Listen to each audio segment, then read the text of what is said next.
কাল রাতে করেছিলাম রুটি, তো দুটো রুটি বেঁচে গেছে। তো ভাবলাম সকালে কি করবো, চা বা কফি দিয়ে খেতে ইচ্ছে করছে, তাই ভাবলাম একটু রুটি রোলের মতনই করে নিই। তো বাবিন আমাকে জিজ্ঞেস করছে, মা তুমি কি করছো? আর আমি তো রুটি রোল করছো, তোর জন্য ডিম পাউরুটি করে দেবো, আমার জন্য ডিম পাউরুটি করে দেবো। না, আমি তো রুটি রোল খাবো, সেই জন্য করে দিচ্ছি রুটি রোল। বাসি রুটি দিয়ে কিন্তু করে দেখতে পারো, ভালোই লাগে।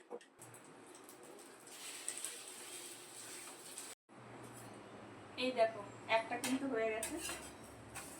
এরপর এর মধ্যে একটুখানি সস দিয়ে দেবো, বা মেয়োনিজ দিতে পারো, ভালোই লাগে খেতে।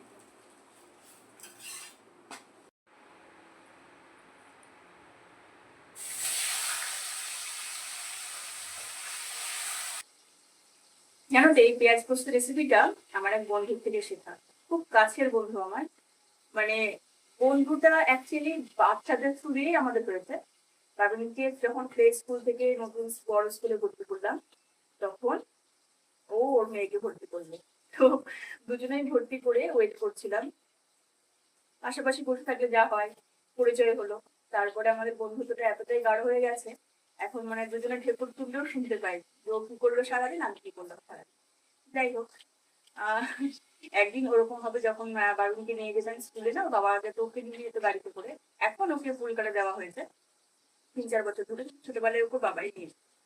তো আমিও মাঝে মাঝে যেতাম, ওই আর কি, নিজেরা নিজেরা যেতাম যে একটু টাইম পাস করবো। ওই একটু কিছু খাবার নিয়ে আসতো, আমি কিছু খাবার নিয়ে যেতাম, এই করে সময় কাটতো। তো একদিন ওই পেঁয়াজ পোস্তটা নিয়ে আসতো। তোমরা বিশ্বাস করবে না, মানে এত টেস্টি, ওর দারুণ রান্না করে। তো সেটা একদম হিট করে গেল, মানে আমার আর পার্থের কাছে যখন আমি এত ভালো পোস্ত আমরা কোনোদিন খাইনি। তো সেটা আমাদের কিচেনে ইনক্লুড করা হলো, কাস্টমারদের ফিডব্যাক তো দারুণ।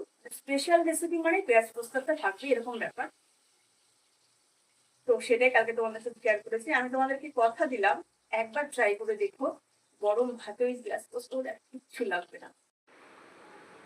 মাছের ঝোল তো ফুটছে, এক কাপ গরম গরম কফি নিয়ে চলে এসেছি গাছেদের কাছে। উফ, এখানটা দাঁড়ালে যেন একটু ভালো হাওয়া পাওয়া যায়। চলো আজকের মতো তাহলে, টাটা।